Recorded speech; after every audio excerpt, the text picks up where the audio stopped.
This is a video I thought I'd be recording on Sunday because I, like a crazy person, I stayed up late to watch Love is Blind reunion in live, as they said. I live in New York, so I started watching it 8 p.m.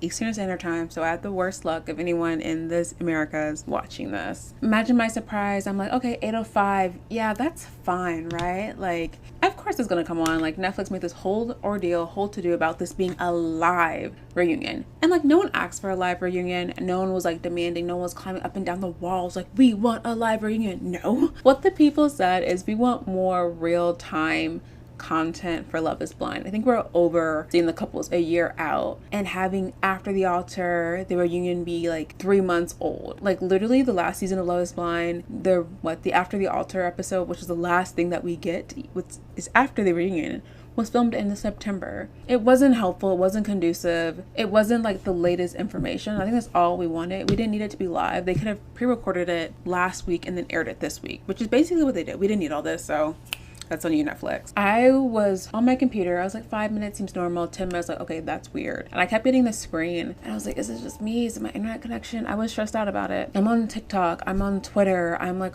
following the Netflix's Love is Blind page. They're saying nothing, but they're saying like, oh, this is worth the wait. And they do like a post with Arena, so you know, oh, Arena showed up, even though she's not a couple. And I was like, cool. Great. That post is no longer there because I'm guessing it was like them admitting blame or fault, lying to people, because they were literally like, oh, don't worry, it'll be 5 minutes. Oh, don't worry, it'll be 15 minutes. Oh, don't worry. It ended up being, guess how much time it took for Love is Blind to actually come on last night if you're watching it live? An hour and 15 minutes. An hour and 15 minutes. People have no clue, no idea what's going on. I was on the Instagram live at some point because Netflix was supposed to be doing it live. There was over 170,000 people watching just the Instagram live. Guess how many more were actually probably on Netflix? It's amazing that they did not properly estimate demand. And like, it's just insane to me because Netflix is a streaming platform that is so analytically driven that they know that Love is Blind is so popular that they're actively recruiting for season 7 and 8 right now. You can go apply. You can be on a season that far. They just did 4. Like, so there's no way that they not know that how many people would actually be streaming in. Like, and they wanted to do this. It's the whole reason that they rolled it out a few episodes each week to get the whole momentum and the conversation going. So the idea that they did not know that so many people would be tuning in is absurd. Really absurd. Here are some of my favorite memes from the Love is Blind like Twitter of everyone being like, Netflix. We had like Blockbuster being like, hey, could have just come to us. Our DVDs and videos were already ready to go. Didn't have to do all this jazz. Like, they are hilarious. So here's just my favorites. I started watching people who were actually at the taping. So if you didn't know, that Love is Blind reunion was filmed in front of a live-ish studio audience. So a lot of like popular TikTokers, influencers, content creators, and past Love is Blind people were invited to the live taping in LA. I think initially they planned on them being on this stage and having people like view them as a live studio audience, but they ended up actually having a separate studio room where they're recording them separately and they were streaming that to the audience. From what I can tell, this was actually recorded on Sunday night. I can't tell how live it was and wasn't. So Vanessa Lachey, when she opens up, she's like, oh, I'm sorry, guys, we're like not live, but don't worry, you guys haven't missed anything. Because they did show us like an hour and a half, but I don't think they started it immediately. I don't think they started the live immediately after they were done recording. So I think that's kind of like the confusing part, because there's TikToks from people who were there being like, oh, it's time for us to quiet down, to shut down. Like, they're telling us that we have to put away our phones because we're watching it. One girl I was following, her name was Publicity. I'll put up her TikTok. She was saying that they were getting it streamed to them, but there were some moments where they were actually the voice behind them. So that one scene when Arena's like crying, the whole audience is like, whoa, or laughing. So we do have like the vocal background that you hear is the crowd. So I feel like they recorded like maybe the first 20-30 minutes, and then once it was cut up, they pulled in the audience. I don't know how that worked. I don't know how they were splicing it together, but there was like some live-ish components to it that made it alive. I did watch it live, and I'm also watching the recorded back, so I'll highlight if I see anything discrepancies between what I saw and the live versus now. I think the length's the same, so I don't think they cut out anything, but I will let you know. Yeah, like those are my thoughts on like the whole live component. It was a failure. I also stayed up really late to watch the Frank Ocean Coachella live because he decided not to do the YouTube stream. So I was just watching some random person's Instagram live of it, and I was like, we just all around had a bad moment for things being live. Maybe the whole lesson from things today is that everything does not have to be live.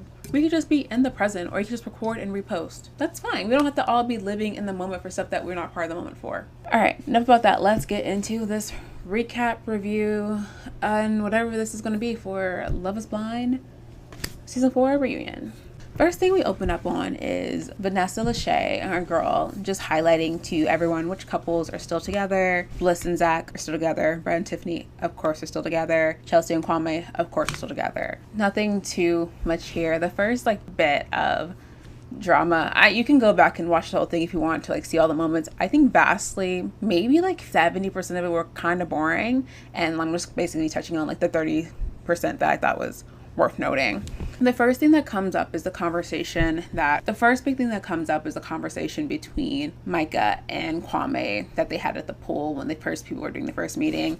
They show us a clip of where Chelsea did talk to Micah about it, and they cleared up the whole thing. But the thing they do highlight is it's very different having a conversation with someone and someone telling you it happened versus actually seeing it back how it was. And I think that's kind of the whole thing, is the whole theme for all of this, because the first time that they're seeing any of these scenes is real time with us. So you could be like, oh yeah, we were yeah, you might seem like we were flirting, that's how it came across, but then you're watching it and you're like, that seems like flirting. Micah does apologize. She's like, it came across not how I meant it. Chelsea says they cleared up the air, but Kwame does take some responsibility. He's like, me and Chelsea are really good now, but I should not have behaved that way in front of my fiance, and for that I apologize. Cool. And again, I think it's one of the problems with these shows is it's basically just people preemptively clarifying, making everyone seem good versus being real about it. And I think that's why these reunions aren't great, because no one's being like, yeah, that was me. Because they can't be, because they're now social media people. They're public figures. They can't just be like, that was me, I meant it, So it's just kind of changed the vibe. Right? It just didn't need to be in that way, in my opinion. He was upset, and that's why he wanted to talk, but then when he came over, it was more to just chat more. I know most of all of you were very interested in hearing about the Jackie, Marshall, Josh stuff, but I was just curious about where Paul and Micah went wrong, but also where they went right. I never got any sense that there was anything in the relationship that made any sense at all to me. Maybe it was just me. I just was not seeing it. This show's so out of pocket. They go into a clip that I completely missed on Paul's wedding day with Micah, where he's trying to get past a bridesmaid, and he gives her a little tap on her butt to get by. If I saw that without any context, I would just think he was just trying to get by, but the whole internet thinks that he likes her because she looks a lot like Irina and purposely slapped her butt, and we just caught that. I was just trying to get by, but Micah looks like she's not amused and that she does not believe it. So I'm going to go out on a limb here and say that there was at least intense flirtations between Paul and the bridesmaid intermittently. I don't think Micah has any real friends. If you're one of Micah's friends and happen to watch this video, please let me know, but I did not get that sense from how any of these girls were acting. The biggest moment of this season, in my personal opinion, yes, some of you might think it was the whole Jackie not showing up to her wedding dress fitness. No. To me, the biggest moment when Micah stops the wedding and asks Paul to go first, so she doesn't have to ask the question of do you or do you not. Boss move. I want to do that on my wedding day. No, I'm kidding. I would never. That's just really weird. You can't come back from that, like I said in my prior video. But the question here was, Micah, would you have said yes if Paul had said yes? Micah's yeah, I would have. I was really ready to marry him that day, but I got a sense that he wasn't, and I was not sure enough if he would have possibly said yes because I said yes, and I didn't fill out surety on there. That's why I wanted him to go first. It's a lot of people think that I said that as some kind of way to make him the villain, but that wasn't the case. I just was so unsure if he actually could make that decision himself. And I believe that because how much Paul was going through and asking other people questions the whole entire day up to the ceremony. That wasn't a normal activity someone would do who was so sure or could not have been persuaded. I feel if his friends or his mom had been like, oh yeah, you should definitely go through it, he would have gone through it, or at least been more pushed to do that. Paul says that he would like to think that he would not have, but he can't for a high degree of certainty say that he wouldn't. Again, Paul being like overly analytical Paul. I used to think that I was very intellectual and I intellectualized my feelings, but I realized that I do not, because I am not Paul. I think I'm more balanced than I assume, so I kind of got that one good thing out of this season. One piece of tea that I did not catch when I was initially watching the show or on the internet was the fact that Paul and Micah tried dating after the show. Crazy to me. I had not got any sense that they had done that, especially how Paul was talking. Apparently, they had tried dating for a bit. The time period was unclear. I would love to know how much time was. He was like, oh, well, we were talking. I went down to Arizona once to go see her because, as you all know, Micah does not live in Seattle. Because no one lives in Seattle. Please, even this show. And Micah goes in to talk about how what was really hurtful for her was Paul's comment about the fact that he just did not see her as being motherly at the end of the day. And Paul was like, well, I don't feel like I had to bring that up to you. But she's like, well, if there's a strong enough reason for you to not have married me and said yes at the altar, and the fact that we dated post that, for me not to know that and to find out on television on Friday, that was crazy. And I feel her. I feel like if that's one of your big issues for why your relationship wouldn't work, that probably would have been a very beneficial information for her to know, to make decisions going forward, or to actually try to not keep you, but something she could have changed or better shown or displayed to you when you guys try it again. You kind of like took that opportunity away from her. You know what I'm saying? Everyone starts ragging on Paul because like Paul is like not like an easy target, but he's like kind of sort of an easy target because like he talks really slow, says a lot of things but not telling a lot of things. And Vanessa is just like, Micah, does that make as much sense to you or as little sense as it does to me? And Micah's like, not really. And then Zach is like, whoa, wait a second, hold on. Paul called me, he was caring, he like thought about it. I'm like, okay, Zach, thank you for being our defense lawyer, but no one's paying you right now, so sit back down. The next thing that they break into that's really interesting is who broke up with whom first for the whole Micah Kwame thing. Because how we as viewers saw it, we saw Kwame going in and be like, doop, gonna have a really great date with our girl Micah today, like can't wait to share our love and be married. But then we see immediately Micah just break up with him. Chelsea clarifies that from her perspective, she was told by Micah that she was going to be breaking up with Kwame, so don't worry about their drama and their like love triangle-ness. Kwame, though, swears that he was actually also willing to break up Micah that same exact day. He wrote a voice notes, like in his notes, like a breakup speech. He says that the reason it caught him so unaware is that how callous Micah breaking up with him was. And that makes sense to me because I never got the vibe that Kwame didn't like Chelsea. I didn't get that. I felt like he also had unresolved feelings from Micah, and that makes sense if it was because he felt like he never had that actual breakup conversation. That makes more sense of why their future conversations went the way they did, because he's like, we never actually had a chance to end our relationship and talk through what we felt for each other. The Irina, Zach, Bliss stuff still confounds me to this day, and it makes no sense. So I'm really excited to figure out what they're actually going to be talking about here. The first thing that Vanessa, who I think we all collectively hate, she asks Irina, she's just like, hey, so why are you such a fucking bitch? So their whole big thing this season has been, for the reunions, is like all of our love triangles and our relationships. So their next big relationship they're talking about is like Micah and Irina and like how mean they are. They're doing all these clips and it's like fascinating to see them again all spliced together with how cruel these girls were.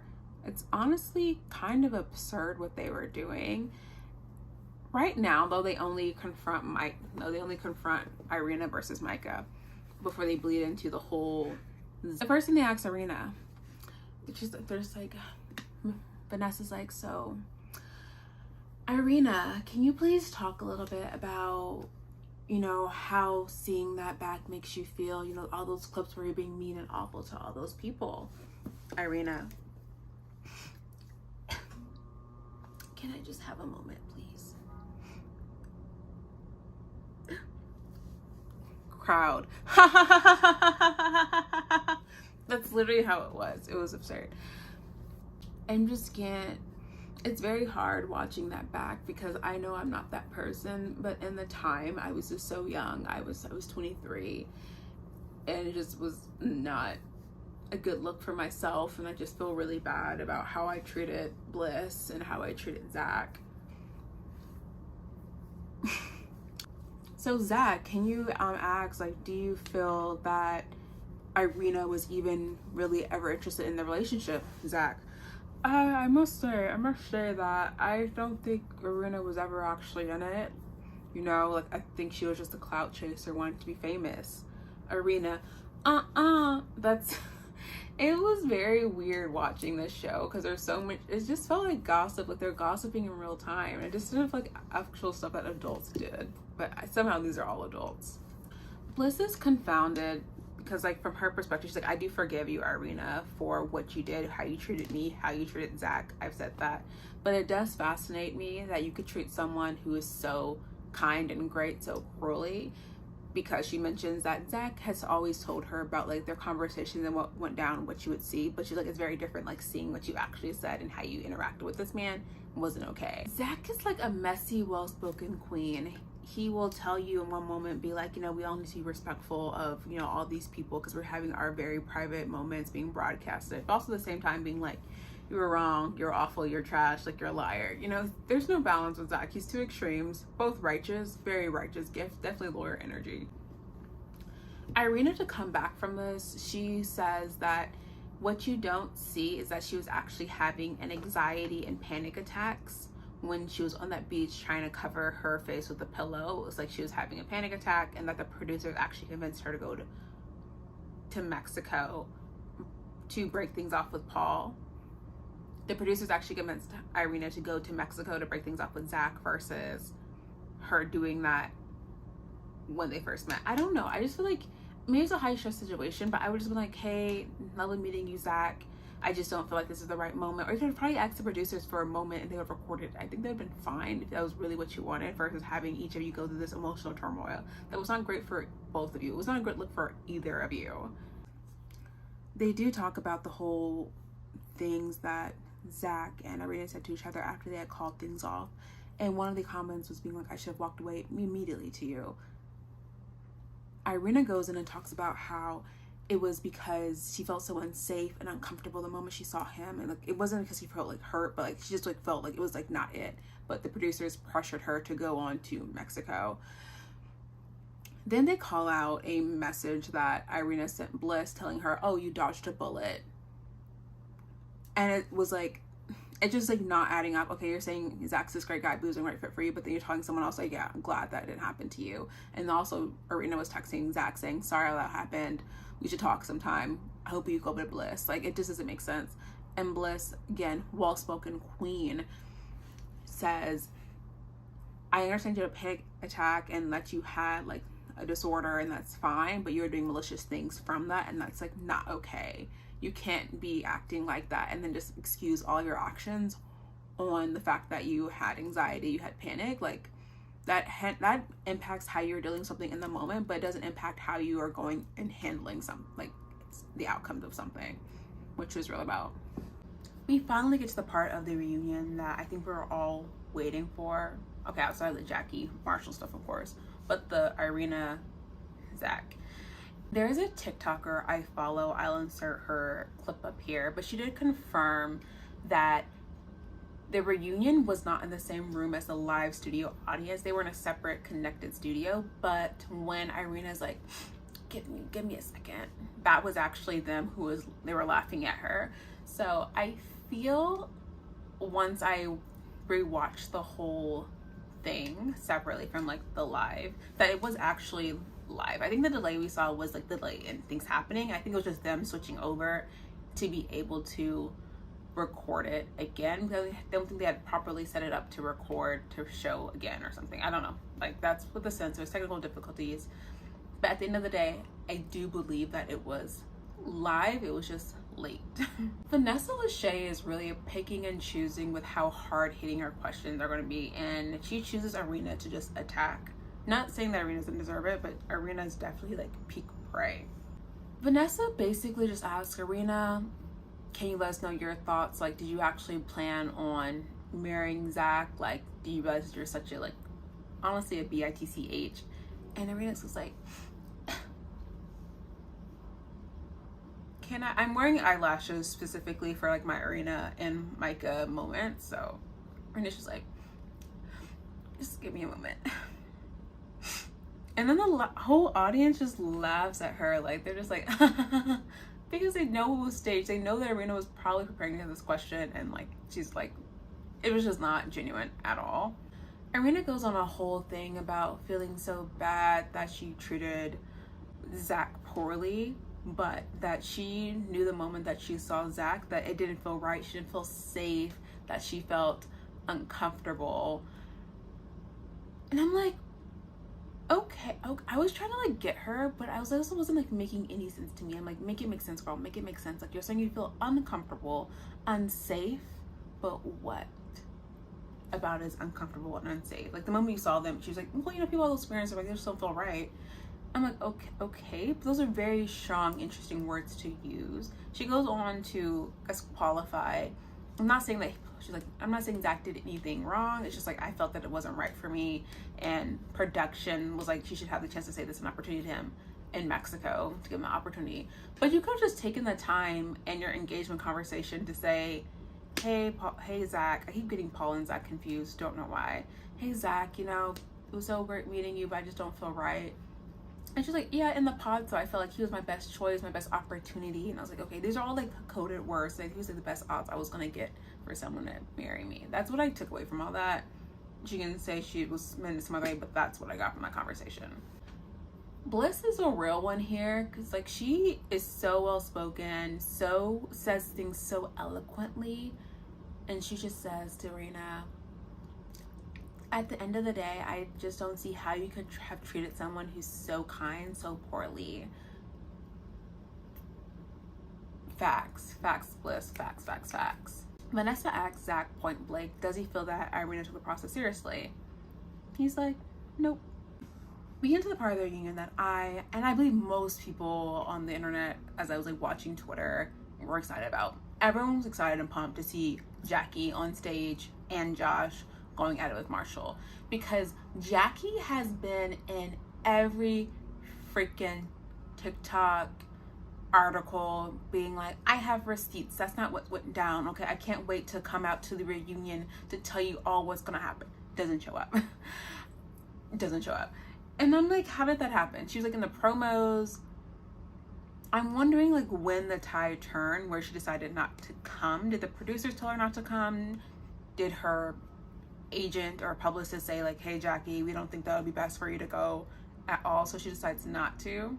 Editing me here, per her recent post that she posted on her Instagram story, that Netflix told her not to come as they were getting death threats on her and Josh if they were to show up, so that's why they did that pre-taping before.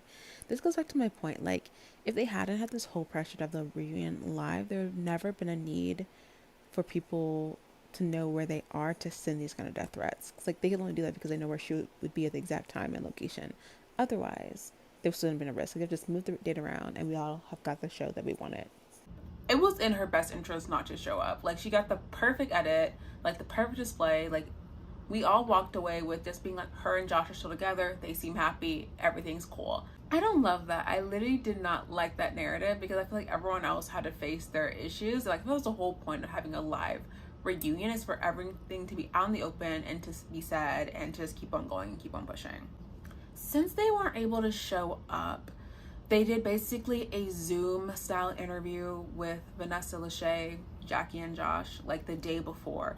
And I'm like, why could they have not done that live? I guess it would have been more complicated, but like, we didn't need a live. Like, we were all fine. I think every feedback has just been, we want like real up-to-date showing. But now that we know that they can record something today and release it tomorrow, that's fine. That's all I need. I just don't want you to be posting something that was recorded back like of August last year, because that's just so outdated and done. I think we should be over that. But I don't need to be waiting an hour and a half for not like the best content, you know? Like, if it would have been like a delay to have Jackie and Josh there, I think we all been fine to not have it live. Like, you didn't have to do that, Netflix. They have like maybe it was like 5, like definitely less than 10-minute segment where Vanessa's just asking them some questions. She's just like, oh, you guys are still together? She's like, yeah, me and Josh are still still together. Vanessa asks Jackie and Josh 3 main questions and gives Marshall a chance to rebuttal, but Marshall's like, I can't remember all that. So we're just gonna go through Jackie's questions or her answers first, and then we're gonna see how Marshall basically disclaimed them. It was like giving very much like middle school debate, like, here's our topic, are you pro or against this statement? It was very weird energy because they couldn't actually talk to each other. They were just basically responding to something without engaging with the other person. The first thing that Jackie wants to make sure that everyone knows is that she broke up with Marshall before she met Josh. I don't give Vanessa any points, but she's like, you know, I think everyone, sure, maybe you did that, but like you still were out of it with Marshall when you didn't show up to the wedding dress fitting, and that's on you. And Jackie's like, yeah, sure. I just think the problem is like Jackie doesn't care, but Jackie says that, you know, I'm a whole different person than I was a year ago. I don't love when people are like, I'm a different person than I was a year ago. Yes, maybe you are a different person than you were a year ago, but you also probably aren't that much different. You're telling me that you're now a more mature, well-rounded, more caring person? Probably not, especially with who Josh was. Like, I don't believe it, girl. Jackie claims that she fully was prepared to marry Marshall, but the one thing that was like the final straw and the relationship happened off camera when they were signing their marriage certificates. So if you guys don't know, you can find all of their marriage records on the internet because it's public information. So you could see when someone like registered for the marriage certificate, and you could also see if they got married or not. So we were able to see that Chelsea and Kwame got married and filed for their marriage certificate. We saw that Marshall and Jackie got their marriage certificate, but there was no wedding. You know, it's like that's kind of how people knew before if people were together or not, but we wouldn't have that same information for divorce certificates, but we now know that everyone's still together, so that's great. She says that Marshall said something to her that was really derogatory and really hurt her, and that was like her breaking point. What it is, we'll get into that in a second. So, and the other final question that gets clarified is why Jackie didn't want to get back the ring to Marshall. She's just like, it wasn't his ring. It was my ring. He wanted to give it to me, and I knew he wanted to give that ring to another girl, so I kept it. We just didn't dive deep into why she felt like she needed to have it, why, I don't know. I feel like there was lots of questions being asked, and they were all like questions we wanted to know, but they weren't like any follow-ups to like dive deeper into that. I wanted to know, why did Jackie even go on the show? Like, how are things going really with Josh? Like, did she clear with Marshall? Like, there's just so many things I wish they had done callbacks for. They did open up with one of my big complaints that we don't get to see enough content with the other couples. They do show her interactions with Josh in the pause, and I'm like, okay, cool. They seem cute. But I really want to know like why she didn't choose Josh. Like that was like the big question that was never answered. Because we have this big connection with him. You guys are attracted to each other. You seem to get along so fabulously apparently. Why did you not choose him in the pods? You know, like I just don't think that makes any sense why that didn't happen, and I just wish that they would have done that. The whole time Jackie and Josh are talking, you just see side-eye from Marshall being like, what? And because like Jackie claims she has PTSD from the experience. That's not what PTSD is, girl, but sure. He's giving looks. We see Chelsea and Kwame giving looks and being confused. They're like, that's not what happened. This was a very weird exchange for everyone. Finally, it turns back to Marshall to give his opportunity and to respond back to Jackie's points. Because the whole time that whole interaction was happening, Marshall's just like, huh? His facial expression is amazing. When Jackie said this one thing about it being a PTSD experience, which is not the right context that she uses, and he was just like, and you can see like Chelsea and Kwame also being like, wait, what is going on here? Everyone's confused. I'd love to see like Brett and Tiffany's expressions too, because I think I've been like fired. I've actually seen like everyone's responses to what Jackie was saying, because someone was just like out of pocket. Marcia though is just like, it's really hard to respond to all that, because if she was here, she would say something, I would respond to be a conversation, but basically she was talked at me for 5 minutes and now I have to respond.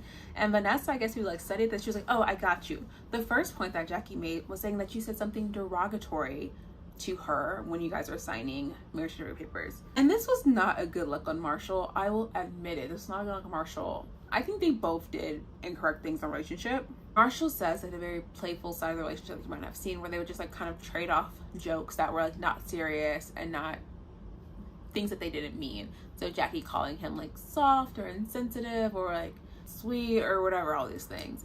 In his mind, he thought these were jokes, but then the release of her text conversation exchange with one of her friends, Jackie's. I will, disclaimer warning for homophobia, but I will like show them here. And she says things like calling him like sweet, soft, like saying a lot of euphemisms for her believing that Marshall was gay because he was. And I think from our side, we were like, okay, maybe she doesn't like someone who's sensitive, or she wants someone who's more like manly. But in reality, that was all because she thought Marshall came across as gay, which is not a great or good look. So Marshall's point was like, I thought she was joking this whole time, but when I saw those Converse threads, it was like, oh, okay, she actually meant that. And the way he kind of like made the timing, he made it seem like he knew that during the show versus what happened after. Because like how he framed it, it made it seem like he was aware of that in the moment. He says that he told Jackie that she has a very strong jawline and could have been a man. That's transphobic. That's transphobic, and also not a good comment as well. And I feel like if you have a partner where you're both making really mean and sensitive comments, I just don't get why you would want to make them, but also why you would want to be in that relationship. Like Vanessa asked him, because again, Nick asked no questions, and Marshall's just like, you know, I was fully prepared to marry her. I would have said yes. And I'm just like, why would you have said yes? Like, why would you have done that? Why? Like, what was she giving to you? Like, when she's like, bro, like, you might be, I don't get it. I don't get what he saw in her. I don't get what she saw in Marshall. Like, I just don't get why that relationship even happened. I would have loved for them to have that conversation, because, like, I still do not know. Marshall responds back to the point around the whole engagement ring thing that the whole internet was, like, up in their feels about. Like, look, the ring belongs to neither of them. In all honesty, belongs to neither of them. A ring, an engagement ring, is considered a gift in property law, where it belongs to the person you give it to. So if you give someone a gift, it is a gift and it is their possession. That's how that works, unless you say something like in your prenup that like any gifts over a certain value return back to the owner. Unless you say that, gifts are gifts. If someone gave me a car right now, it'd be a gift. Like, they're not liable to have it. So it was Jackie. It is Jackie's ring. Yes, you can say morally Jackie should have given it back, but hey. You know someone did something wrong when someone wants to go back to definitions of words. Marshall says that, yes, if you want to say we dated, sure, I did date someone else, but like, what is a date? He's like, yes, I texted this other girl who's also in the show. She reached out to me after she found out that Jackie and I broke up, because Jackie had posted something with Josh that everyone else saw. So it was public knowledge that him and Jackie weren't together. They went on one date, he says.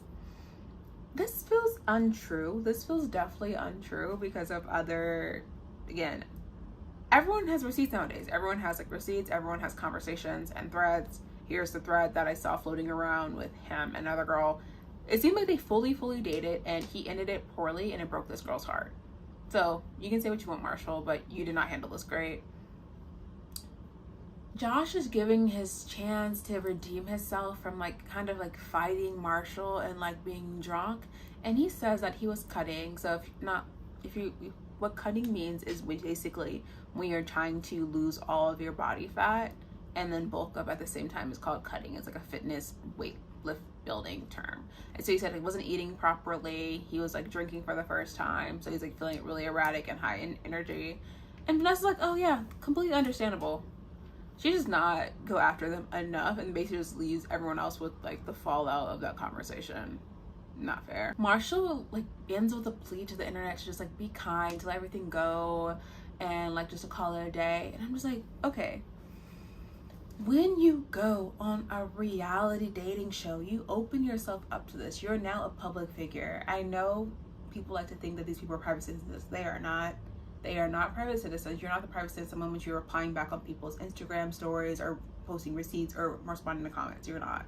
And like, I saw Marshall doing a lot of that. So if you really wanted to let everything go, you could have not responded on anything. So I'm sorry, Marshall. Yes, the internet should calm down, but you also did not have to engage with them and rile them up, because you did that. You have to take responsibility for that. We end with like some really cute home videos of all of the married couples. Again, 3 for 3 is still a year out. That's our highest success rate today. Usually just 2 couples that are still together a year out. So maybe they're just doing better. because there was also more engagements this year, which I will do a separate video, I think, about when I do like my review of the season. I think we'll go more into like that tea, what happened to the other couples type thing. Chelsea has met Kwame's mother, and they're doing good. They're doing cute. They're like, you know, there's lots of things you guys just didn't see, that like we both really like Calvin Klein. There's lots of like how playful and energetic we were. You just didn't see that. And we see all of their different homes. The home between Chelsea and Kwame's home is nice. I'm like, damn, you guys live in a skyscraper in Seattle? Like, that must be expensive. They're cute though. Brad and Tiffany, cute. Bliss and Zach, hella cute. I'm feeling good. I'm like, great, we're ending. I live in New York, so the whole thing was supposed to start at 8 p.m. I think it started at 9:15 and it ended, I think, around 11:15. So it was pretty freaking long. And so I was like, great, we're like wrapping up. But then I got a jump scare. I was like, who is that on the screen? I was like, ooh, it was Bartesian with his little baby that he has now. And I'm like, who paid this mofo for this baby? Like, I mean, look, I'm so happy to have a kid in the world. Sure, he seems to be like loving, he's always with the kid, he doesn't seem absentee at all. Is it for clout? Maybe not my problem. At least the kid's gonna grow up having a parent present, but maybe the moment like his fame fades, maybe he forgets about the kid. I don't know, I'm not saying that. The whole reason that this whole scene exists is for a whole, like, Vanessa Lachey's mission to have a Love is Blind baby is just really creepy. First season it was cute. Second season was like, okay. At the Ultimatum live reunion, when one of the couples was having a kid, she was like, oh yay, so excited. Now it's just really creepy and honestly insensitive, because the first person she asked is like Brett and Tiffany, like, oh, you guys have been planning on having kids. Tiffany is 38, I think probably 39 at this point, and everyone knows that women in their 30s are higher risk pregnancies. Even Chelsea, right, it's more of a higher risk pregnancy because she's older. And I don't think a public live forum like this is the right time to be engaging with someone about their fertility issues or their child planning. You are never responsible or should have any play in someone's child planning conversation. You just don't. Like, it's just something that you have no ownership on. But she did that. She asked each couple individually about that. And it was just like really weird. Like, why are you in our bedrooms? And you just need to stay out. I wasn't there, but I even felt weird. Like, it's just so cringe. Like, first it's like, oh, you have to be married. Okay, now you have a baby. It's just like, let them be, let them exist, let them revel in their new lives without them. Maybe they want to adopt, maybe they want to do anything, maybe they don't want kids, and that's perfectly fine, but it's not your business, Vanessa Lachey. So calm down and walk away. Bliss is like, I want a kid. And they're like, oh, are you pregnant? Because Bliss looks a little bigger than she was, because that woman can't like gain 10 pounds or like 5 pounds and people really think they're pregnant. No, she's like, oh no, but like we're trying, just things are in the background. I'm like, didn't need all that, Bliss, but thanks, I'm glad for you. I'm glad things are going well with Zach. So yeah, and that's where we end this season of Love is Blind. My final thoughts, I've sprinkled them out through it pretty much. My biggest complaints with the Love is Blind reunion: first, we did not need a live reunion. No one asked for it, no one wanted it. You're Netflix or a streaming service. You are not ABC, you're not Bravo, you're not cable television. No one's expecting that from you. Sure, you had a minor success with the Chris Brock thing, go off sis, but we did not need that from you. You also had like everyone waiting for you and not saying anything. I was literally, because I posted initially was live streaming this on their Netflix. One time there was like 170,000 people watching it. I think they overestimated the demand for the live. But they have the metrics to know who is watching. That's literally how they drive if they're having another season or not. Like, they're literally recording and planning like Love is Blind season 7, 8 because they know the demand is high. So how you could not think that everyone wasn't tuning in to watch this internationally? Absurd, Netflix. That was such a drop on your part. You don't have to do that. You have to save yourself the trouble and the backlash. 3, we need everyone there. It's not really a reunion if everyone's not there, except for the cast so small. I get it when like MTV, the challenge, is like, oh yeah, 2 people are missing, but they were somehow able to convince like at least 30 or 35 people to show up. So unless someone's like pregnant or in the hospital, and we know that Jackie and Josh weren't because they were just there, so it's like, why? And if they just could not be there for that actual day, you guys could have moved it. But it's the whole idea is like, oh, we already committed to this whole live thing. Look, we didn't need that. Prior seasons, the reunion was, I think, like at least 2 weeks out, and then the after the altar was like a lot further. Are we even getting it after the altar this season? I don't know. Our fourth point: fire Vanessa, and we can keep Nick. I like Nick, but we can fire Vanessa and Nick because they're a couple. Yeah, so let's fire the Lachey's. I don't see what they're adding to the show. They literally come in for about maybe total 20 minutes of screen time the whole entire season, and like literally just tell us what Love is Blind is, what the experience is. Everyone knows at that point who applies for the show. They know that. You don't need a host or guide. Made at First Sight does not have that. You don't need it. We don't need it. We don't want it. They can go. It also will save you money on Netflix. It will save you millions of dollars. Like, you don't need to pay them. I guess we're probably on contract, but it's probably up like the next 3 years.